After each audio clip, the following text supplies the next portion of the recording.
I'm thinking of starting an e-commerce business. What challenges should I expect?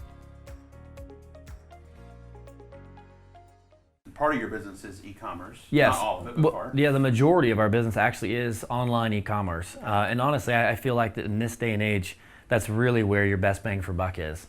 So the high cost of retail and brick and mortar and all that kind of stuff makes it very, very challenging to make that successful in this day and age. So going e-commerce definitely makes more sense. So what are the challenges with e-commerce? Where do you start? Building a site. How do you do that? Building a site, I mean, 10 years ago I would have said, go hire a web development company, pay them a lot of money to do this custom website. Thankfully nowadays you don't need to do that. You can start small. If you're hand making something and it's crafty, you can go Etsy just to test the market without having a lot of investment in a website. Very quickly we moved away from Etsy, but we did start on Etsy. And we moved to something that we could control more and we could save cost. Building a website is definitely the key. Shopify, in my opinion, is the best website platform. Shopify, if you want to sponsor this, just reach out to us. No, I'm just kidding. But so I agree. We'll take revenue. Shopify is a great platform because it's easy to use and to control yourself on the back end without a whole lot of knowledge of web development. And you can plug in a lot of apps and that kind of stuff. And all you have is a low monthly fee. Even if you have a lot of plugins and a lot of different apps and everything you're using, I'm still under $200 a month for that website. And I can change the theme of it to a completely new look anytime I want. So one of the things you want to stay current with your website, and so being able to update it without having to put another 50 grand, 10 grand, whatever into your website is a real huge plus. So Shopify allows you to do that. It gives you a lot of metrics as well into your customer, who's buying and when they're buying and how they're buying, which is super important in order to be able to tweak your process of conversion and all that kind of stuff. Your brand is a huge important aspect of an online company because people only have a few seconds to decide whether or not you're credible or not. Sure. So unlike a brick and mortar, which obviously your brand matters as well, you can communicate with someone, you can tell them about yourself and you can kind of get them over that hump of trusting you or not.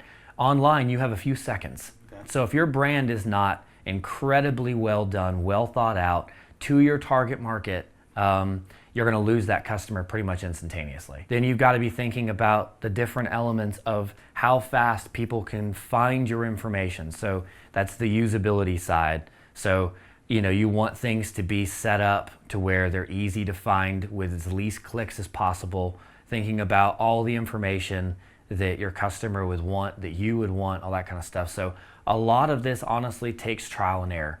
One of the biggest parts about being successful in business, in my opinion, is test and adapt. A lot of times why I see businesses fail is that they come up with this great plan, but then they stick with it even though it's failing, even though it's not working. And so you've got to be able to look at your current environment, current market, current whatever you're doing and adapt to that and say, you know what? This is not working, but I see this is working, and being able to switch in midstream, change everything you're doing to be able to do that in order to really be successful. So I'll give you a good example of our company. So when I first started, I was doing wallets, I was doing belts, I was doing key fobs and these mugs. And I was trying to run all my numbers on how can I make enough money to be able to go full time with this and to not do my other company. And so I'm running, all right, if I did 100 belts and I did 50 wallets and I did, how long does it take to make those?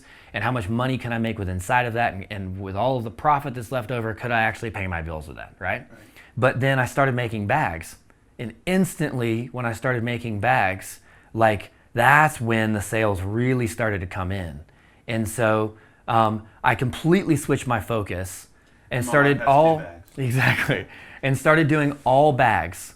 And I literally just ignored all of the belts, the wallets, and everything for almost 2 years. I hardly even took any photos of them. I didn't focus on making any new wallet products or any belt products. That was the sort of, I put it on the back burner. I focused all of my time and attention on what was working. And I switched midstream into whatever. So if you're not able to adapt and sort of figure that out as you go, you won't be able to actually get things rolling and be profitable. So good to great, which is everyone's read these days, but it's like the hedgehog principle. Keep doing what works, do what works, feed that fire. Right. So, right. And you're doing it. Exactly. Yeah. But so being able to be adaptable, because that on our website we've done the same thing 100 times. And what I mean by the same thing is we've changed over time to what we realize is not working as well. And we've hired experts to come in and to look from a outside view on what is causing us to have a bottleneck with customers, and what's causing them to leave the site or whatever. And there's all these different tools. There's online like heat mapping tools that allow you to be able to actually see the actual path that your customer's taking and where they're clicking. And there's an amazing amount of resources out there that you can use to kind of tweak the usability. But the main thing is going back to that first thing is, do you have a product that someone will buy for the price you're selling it for?